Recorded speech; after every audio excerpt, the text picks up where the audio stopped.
Om Purnamadaha Purnamidam Purnat Purnamudachyate Purnasya Purnamadaya Purnamevavashishyate. Om Shanti Shanti Shanti.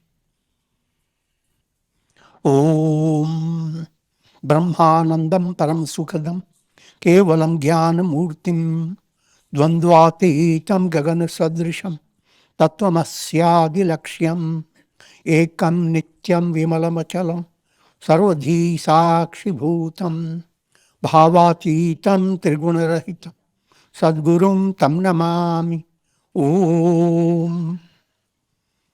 Adoration to Sadguru, who is Brahman, the giver of supreme bliss, embodiment of pure consciousness, one without a second, vast as the ether, infinite, eternal, beyond the three gunas and their modifications, the supreme preceptor. Yoga Vasistha, Utpatti Prakarana, section 123. More and more insight into 7 steps of wisdom known as Jnana Bhumikas. That's the essential teaching of Yoga Vasistha and all scriptures. The secret of your whole year is 7 days.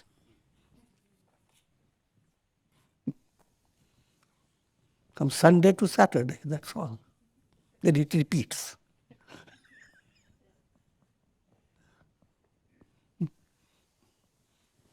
And your goal is to attain liberation in 7 days.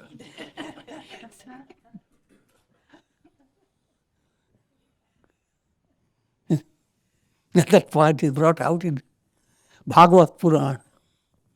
King Parikshit was cursed that he will live only for 7 days.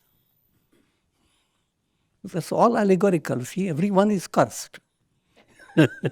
You are conditioned by time, you are cursed. And the time is in the terms of 7 days, repeating again and again and again.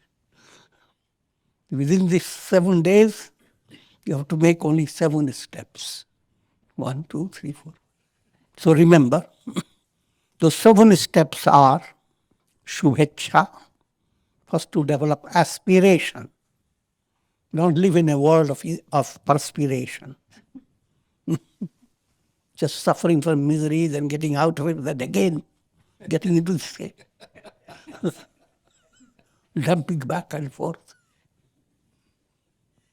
No, try to understand. This is the world is not going to change.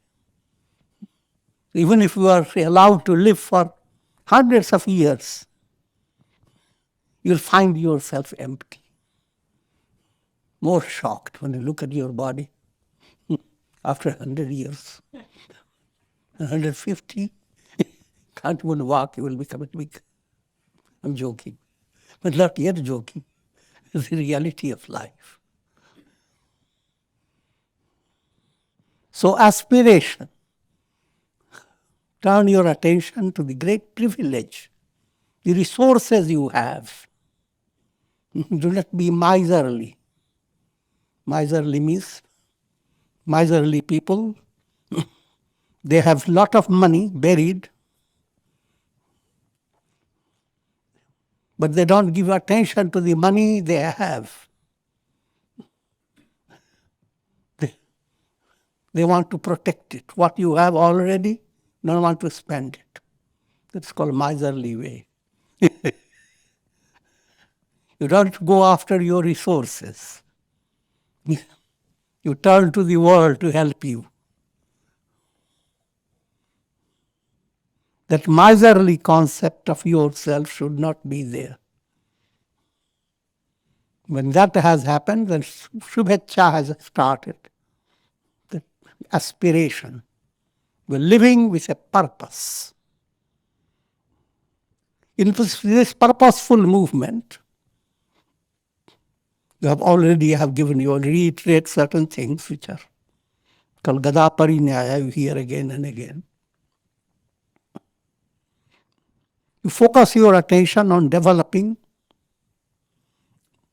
4 qualifications.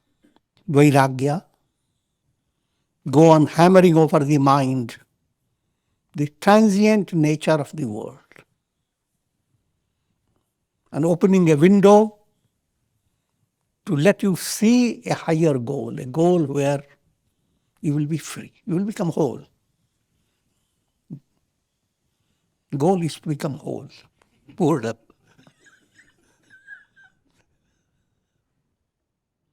So, coming back to just reiteration, have vairagya, dispassion, viveka, discriminative intellect. Don't use the intellect that simply gathers information.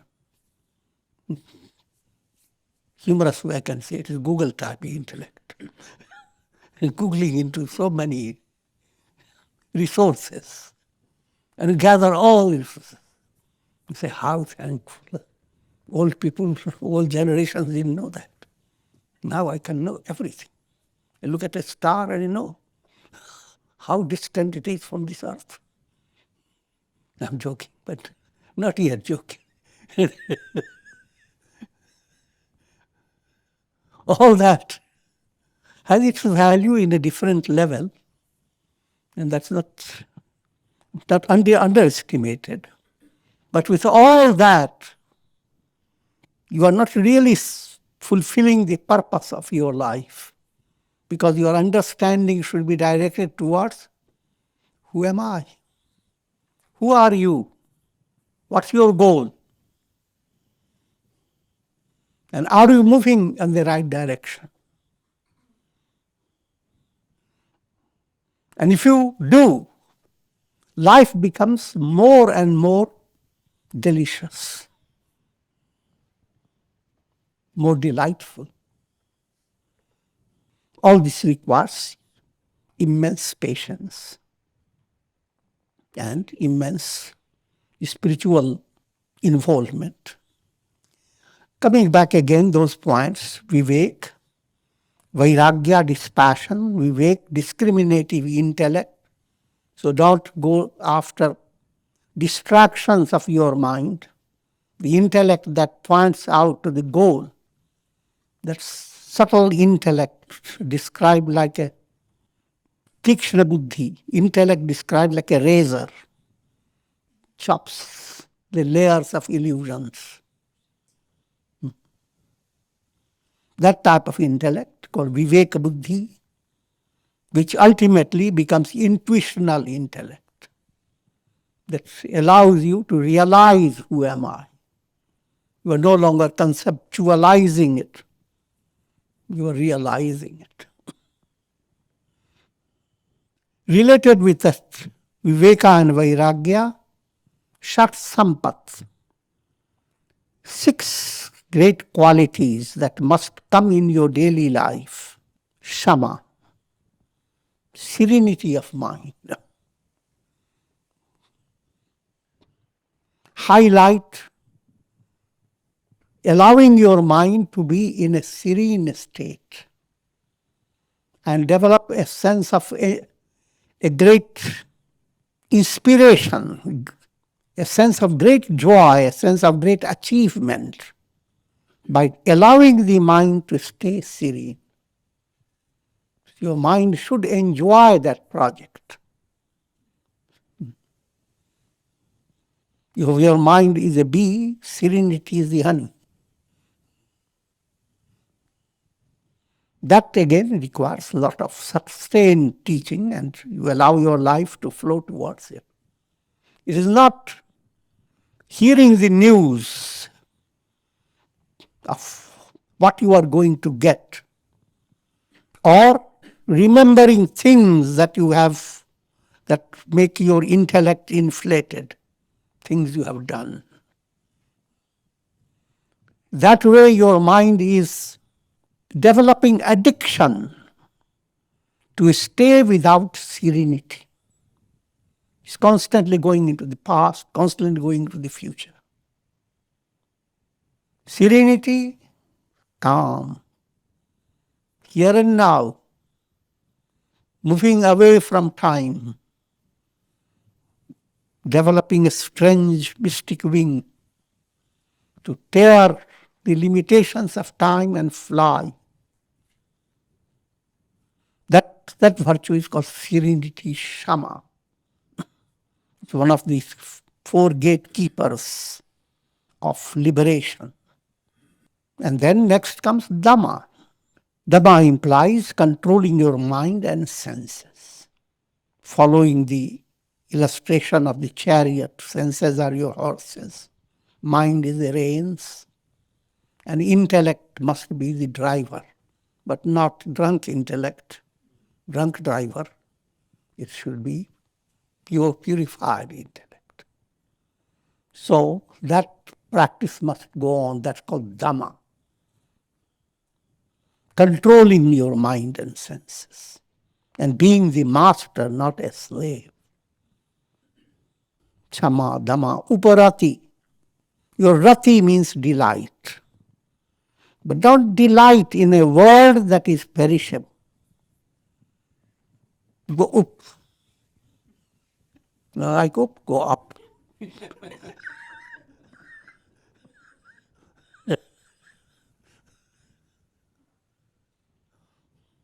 That up movement means focus your attention to attain liberation, mukti, moksha, not stay confined to the world of karma. And in order to gain or develop these qualities along with it, one of the most practical quality is endurance. Be patient. If adversity is there, endure it. But when you endure it, along with your focus on developing other virtues, that endurance gives you immense reward. Just like you have sown a seed, right type of seed in the right type of soil, and nourished it. Now, wait. Fruit is not coming, endure it.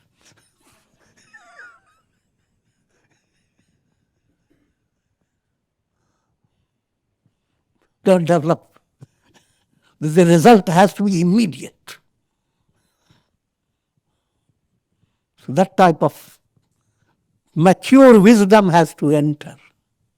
You are doing this sadhana, you are doing your prayers, but don't let your mind be agitated.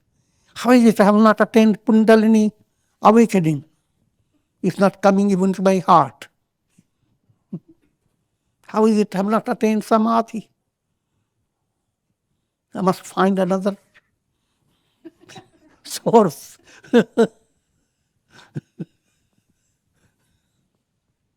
Go into Google, find so many sources of spiritual teaching. Run from one to another. All that's a big distraction. Titiksha. Endurance with patience. And not with a negative mind, but a positive mind backed up by faith. So it's not positive in imagination. You know it is going to be. Yato dharmas tato jaya. Victory is not a sense of doubt. Liberation is not a sense of doubt. It's your reality. Soul in you is never in bondage. The reality must outshine all illusions and break them.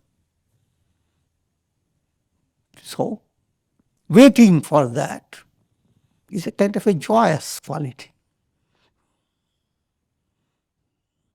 And then next one is called Shraddha, faith. All these qualities associated with the other quality. They are not totally different elements. They are all blended together. Shraddha, faith. And faith is not blind concept. You cannot simply say, from tomorrow I'm going to have faith in everything that the scripture says. And you start reading wrong scriptures. Wrong means scriptures say many things to different levels. Simple term, be guided by a spiritual preceptor. But Shraddha, faith. And then final one is called Samadhan. Do not develop addiction to keeping your mind in contradiction.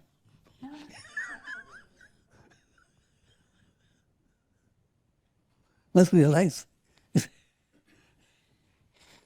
it's a strange situation. People talk about addictions of different types, but this is a very serious addiction. Things are going fine. But then what happens?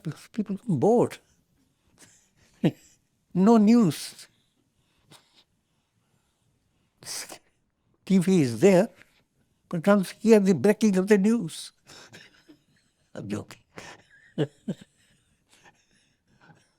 And even then, if news is only of peace and harmony, mind doesn't like it. Bring me some delicious news.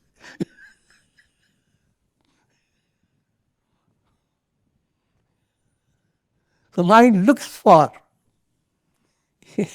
rasa, enjoying taste in suspense, in finding faults in others, in seeing the negative personalities destroyed. All that implies you are not living your day with purpose and fulfillment. Your day passes on. Hours have gone. You are looking for a suspenseful drama.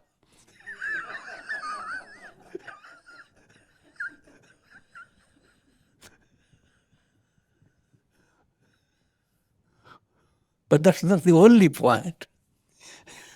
Broader point of view, if mind becomes addicted to that type, then open your door early in the morning and you see clouds. Now you start filling your mind with, it's going to be a very bad day. Lot of moisture, lot of allergies, lot of bacteria, lamonga. May catch flu or pneumonia.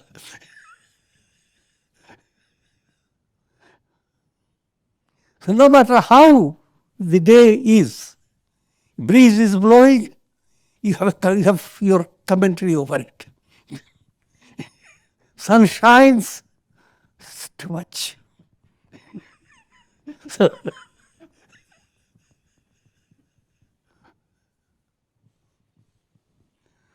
one needs to develop a very advanced, mature state based on wisdom. That every situation that has come, by reacting to it, you can't really handle the situation. Therefore, deep down, develop a profound understanding that behind every situation you are facing, there is a divine hand. It gives you a challenge to grow. Every situation is meant to help you. Adversity, think of all sages and saints and great personalities. Where will they be if there were no adversities? In other words, I will not detail that. It's easy to understand. And coming back to in a simple way, do not keep your mind too involved with holding on to the idea, yesterday was such a good day. Why today is not so? It's boring. Don't get that type of mentality.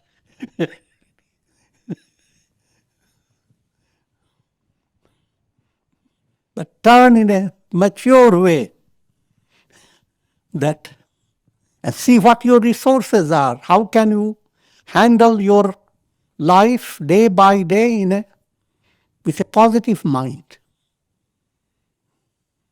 And that will become possible when your mind is not addicted to contradiction. That addiction has to be broken. There is no contradiction. No matter what adversity. It is not a terrifying act of God. God is all kind and compassionate. Behind all situations that present to you, the deepest purpose is to let your soul evolve and attain enlightenment. So try to develop that deeper vision behind life. If you have attained that, mind has samadhana. This is described in the Ramayana, Rama's virtue. Prasannatam yana gata abhishekata, tatha namamle banavasa dukkhata. Rama's face remained serene when he was told he was going to be the heir apparent to the throne. And all people rejoice, he's becoming the king. And the same serenity continued when he heard that he has been banished for 14 years. He cannot even wear the royal dresses.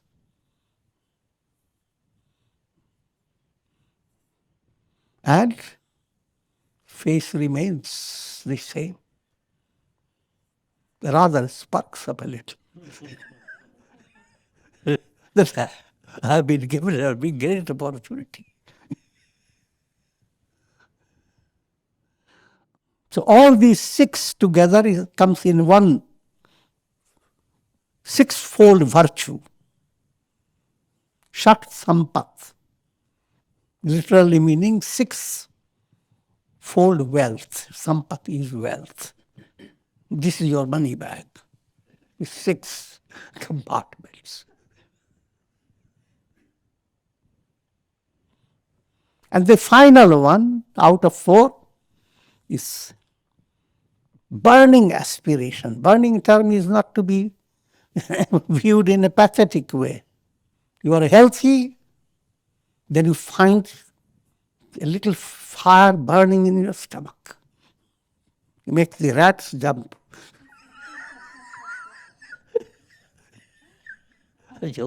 But let's see. In Hindi language, there is a proverb. Somebody is very hungry, so the rat is jumping in my stomach.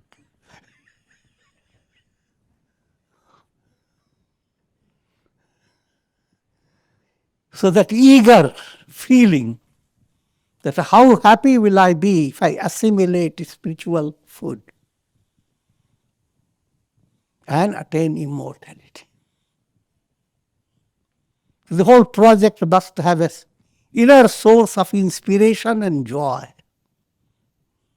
If you have developing these qualities, again, understand, if you have developed them to the perfection, forget about all the 8 steps, 7 steps. You have attained liberation. So in the very beginning, perfection is not expected. But to develop your interest in developing these. No, these are the important things you are looking for to bring in your life. As you go on developing even a little degrees of these qualities, second level comes Vicharana. Now your mind, instead of wasting its time over thinking of objects that have no value, even from practical point of view, the objects, think of things that based on somebody has told you about something, and which is proven to be true after 6 years, proven to be false after 6 years. I'm joking, but try to figure that out, what I'm trying to say. The mind goes on wasting its energy over so many things. Instead, allow by your mind, give your mind a room, put a nice cushion, incline, be relaxed.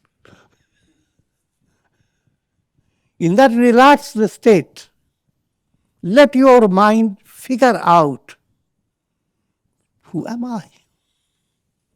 In a very profound way, because ultimately, who am I and its profound reality is that is what counts. Not all that you go on imagining how many things you have attained, how many things you have possessed, how many things you have enjoyed. All these are based on your mental evaluation. And that mind is worse than a monkey.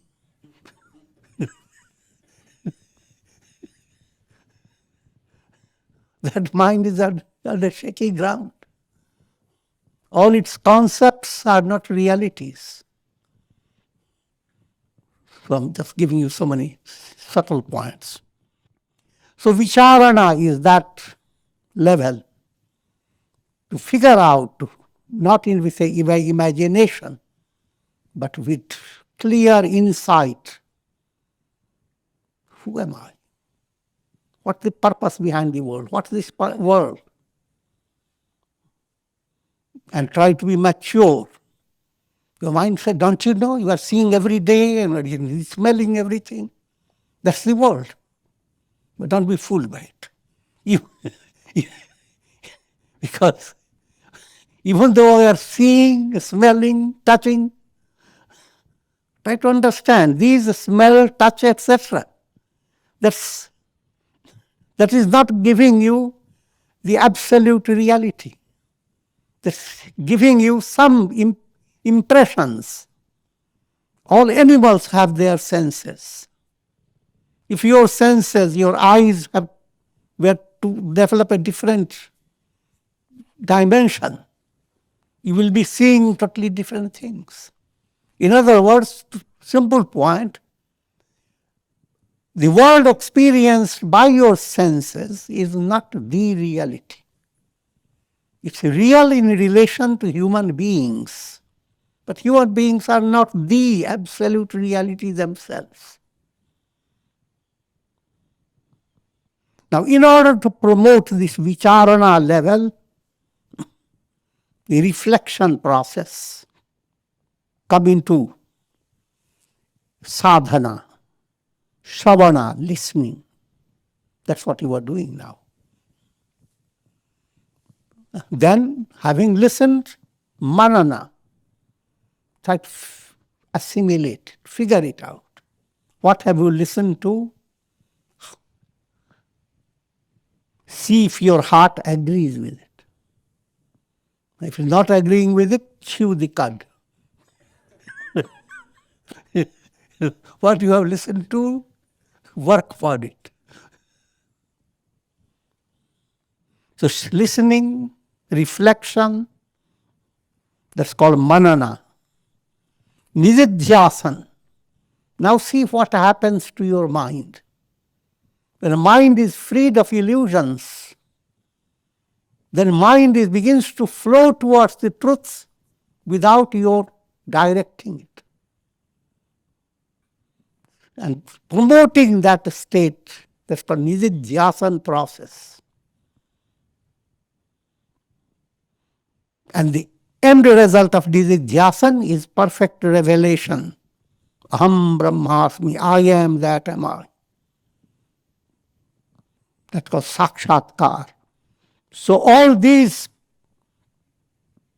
disciplines, spiritual practices, begin to enter your personality. As they enter, as I have already told you, You do not become complete, perfect. They enter. And your spiritual movement rises to higher level. So after Vicharana, you are coming to Tanu Manasi level. Mind has been a big burden. Human head is very small. Mind creates tons of load. Simple proof. When you have a lot of anxiety, you realize that.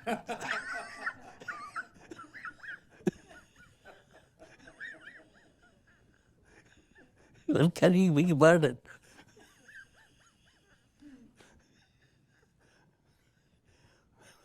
Tanu Manasi, the burden begins to dissolve.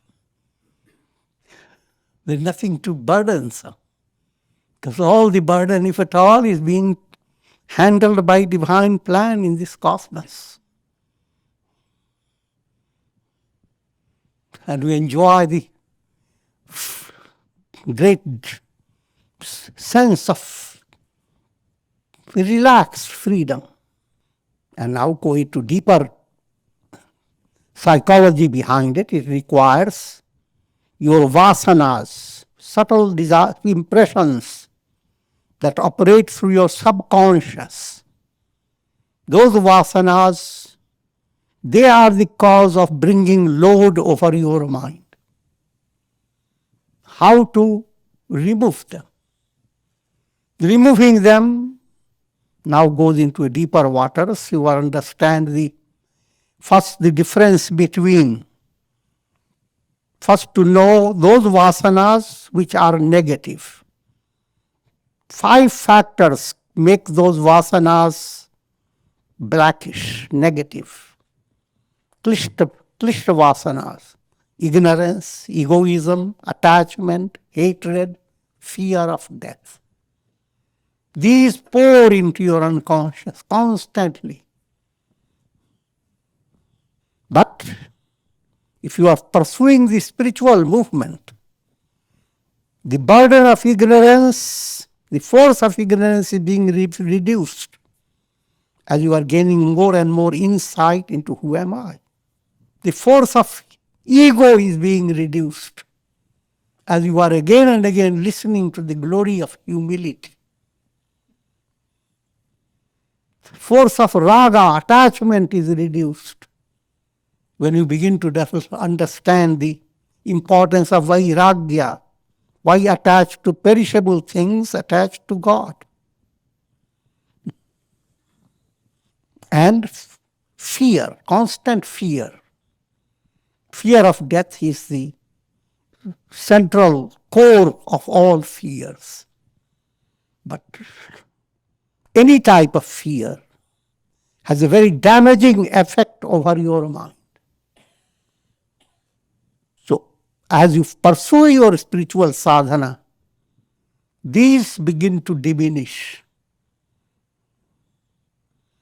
Ignorance is being cut down. Egoism is being molded towards humility. Raga, attachment, is being shifted to attachment to God. Dvesha, the spirit of negation, is being directed towards illusions of the world,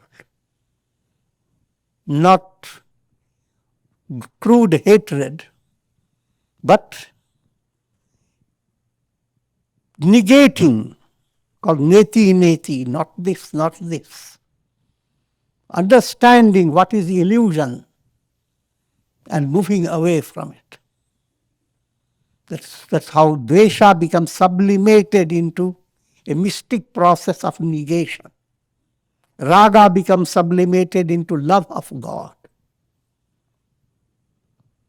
And fear becomes sublimated into absolute communion with God. Sublimated into immortality. You are immortal. So that's about the Tanu Manasi. level, how when these negative impressions diminish and the positive begin to develop. Now you find the load apparently becoming more bulky, more inflated than before. Because now you carry the burden of the whole world. Previously, when you wished goodwill, it was directed towards only to your relatives. Now, sarve bhavantu sukhina. Previously, I am the body. Now, ahame vedam sarvam, I am everywhere. But this type of inflated balloon is the magic. It doesn't carry any weight.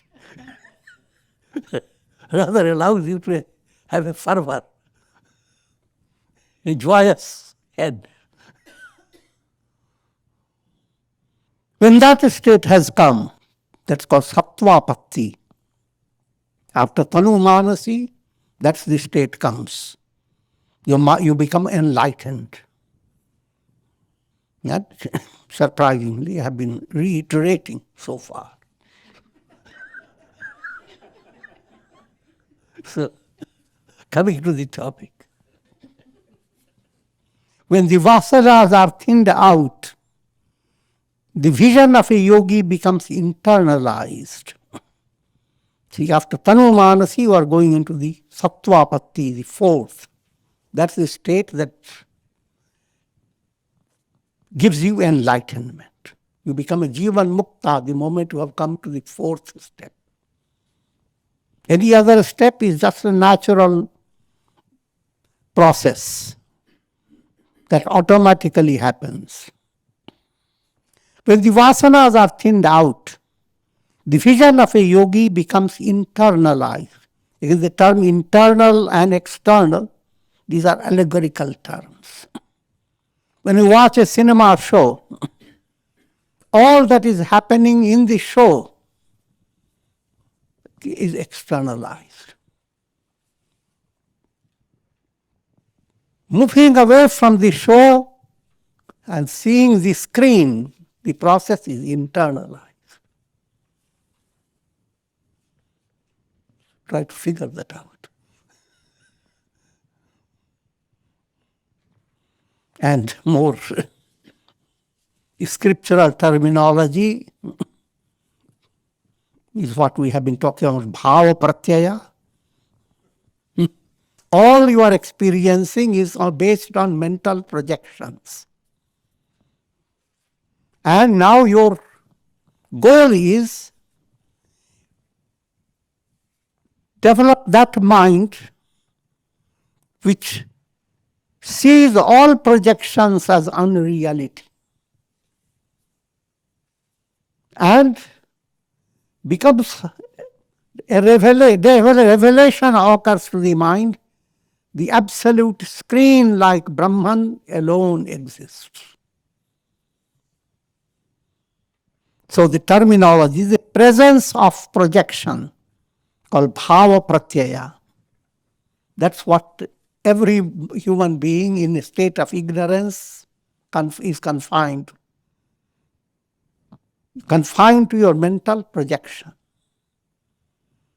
Next stage, withdrawal of the projection.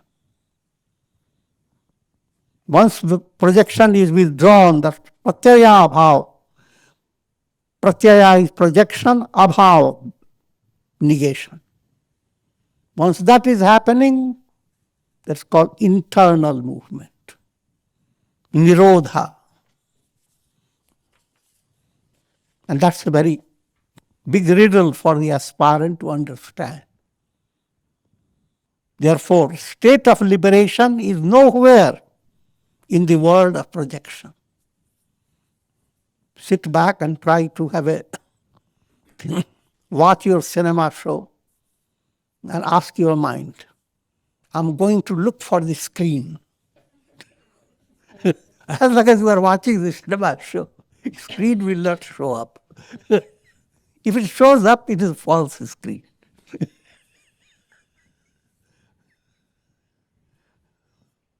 So, from that stage to the stage where show completely moves away, or even while it is there, you are aware of the screen. When that stage has come, Sattvapatti has developed. Experience, deep awareness in yourself is not a mental aspect. It's the reality. Therefore, when a person goes to sleep, mind moves away to a great degree, and you don't miss anything. Follow the same rationality. If mind completely is blown away, and rather instinctively people highlight the point whenever anything is very joyous, mind has blown away. It blew away by mind. Instinctively everybody wants this mind to be blown away.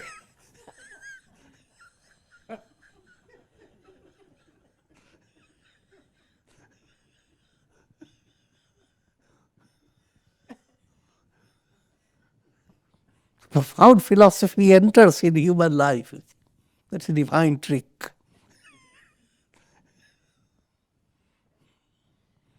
In day-to-day talks, people just, whenever there is some serious matter that creates a stress, a simple solution comes. You say, for friendly term, you say, doesn't matter. And if there is more stress, never mind.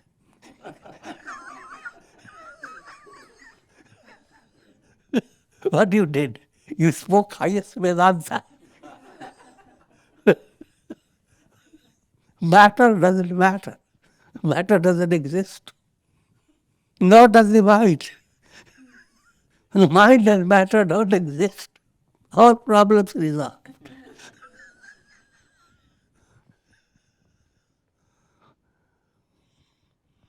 That simple point is now it becomes a matter of your project to really attain it, not keep it in palavras. The state of Tanu Manasi matures into the state of Sattvapatti.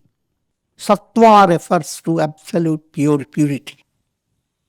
Apatti, the purity invades your mind.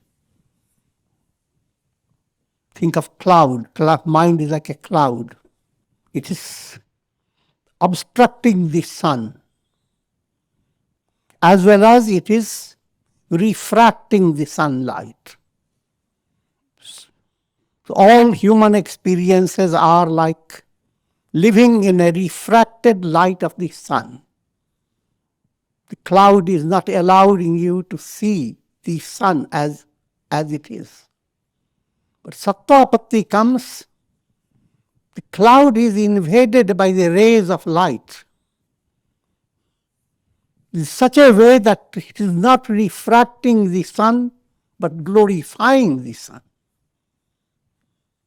Once that state has come, you are free from bondage.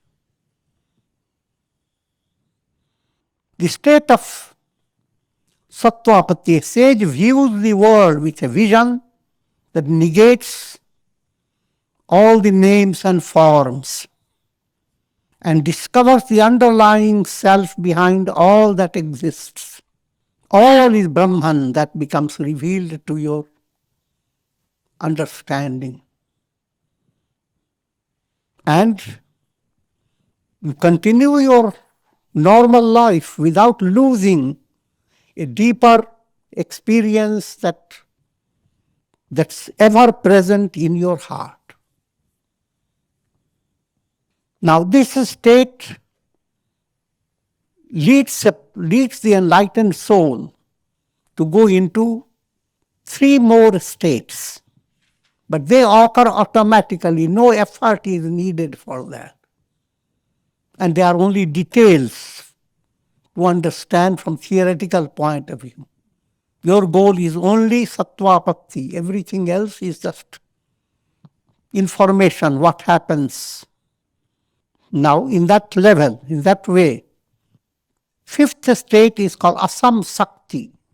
As you have come to realize that the world and all that happens in the world do not in any way affect the I am. The reality in you has nothing to do with the world and all that it happens. You have become like the sky.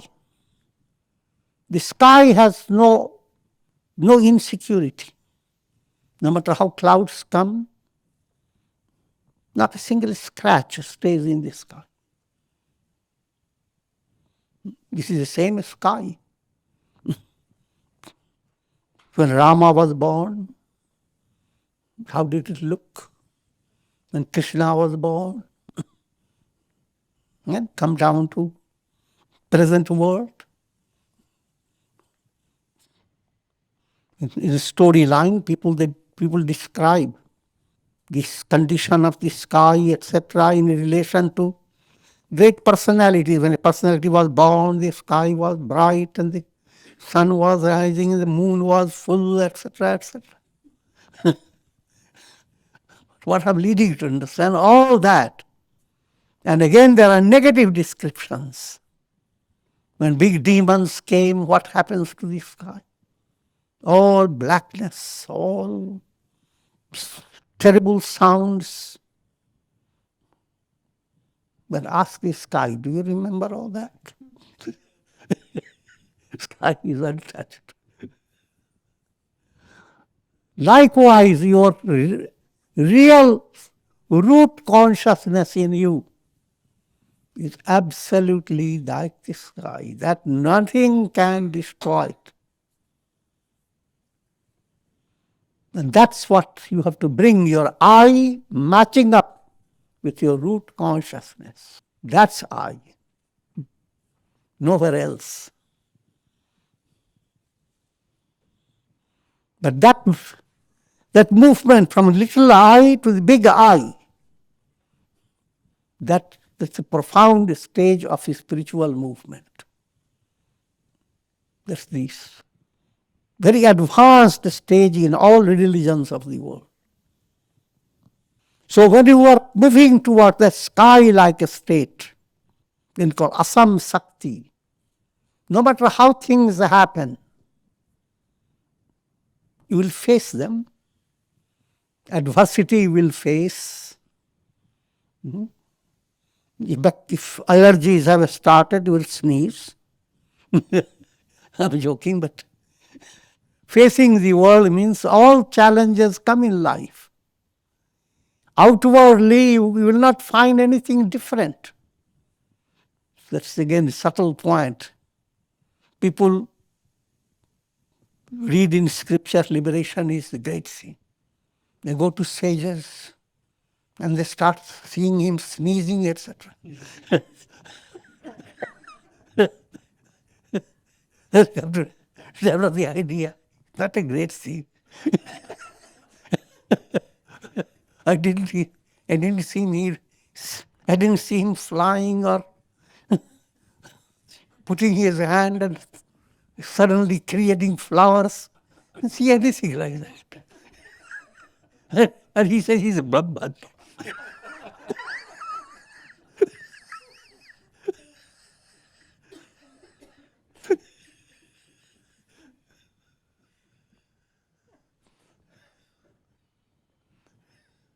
I don't understand.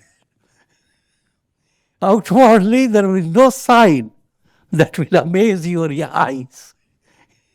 Inner understanding is something totally different. Yet if you have sensitivity, then you realize a big difference. But that requires a spiritual sensitivity. When you realize that, then you realize also that nowhere else can you find the face of Buddha. Nowhere else can you find face of sages. Unique. So that's what fifth state, which is Asamshakti.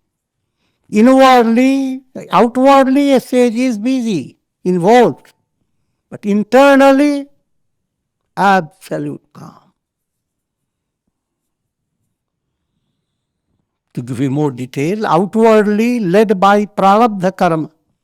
In the state of enlightenment, all karmas are destroyed, but the karmic bunch that has given rise to your present personality, that has to wear out. So until it completely wears out, you hold on to your personality. That's called prarabdha.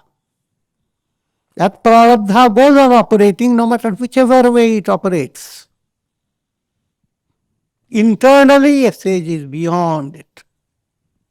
Externally, prarabdha operates in three ways. Swamiji, things that are agreeable.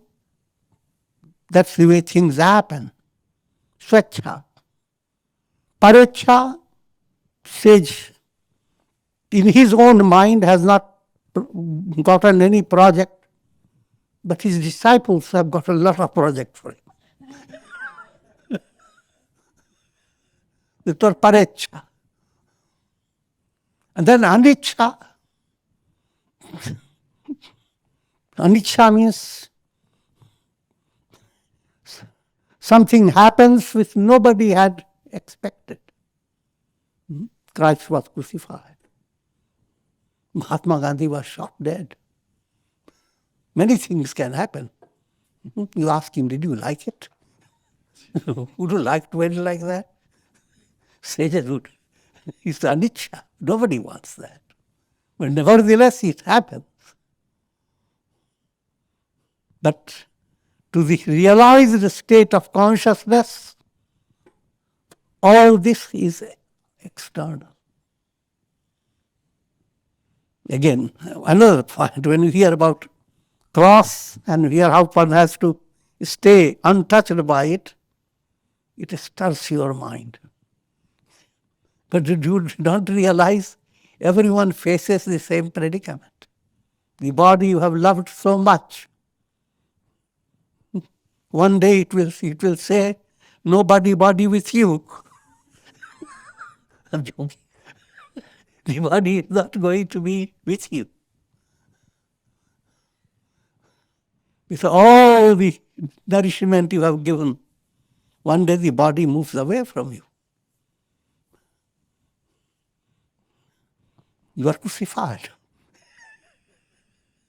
Not once, many times. If you have attained enlightenment, you face your body, face your life, face all challenges, but completely, just like sun continues to shine, but the reflected suns go through all types of turmoils. And all the turmoils of the reflected sun appear like turmoils, but this reflected sun that knows I am the sun, he also sees all the turmoil, but he is not affected. Figure that out.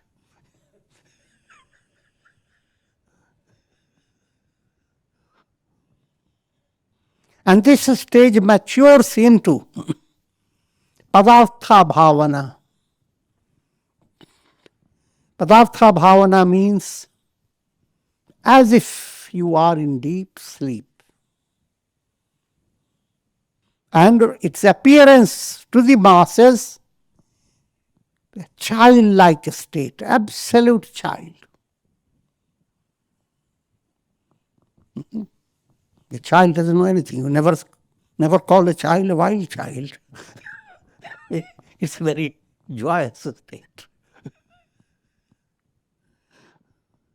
Childlike state again, not to be interpreted literally.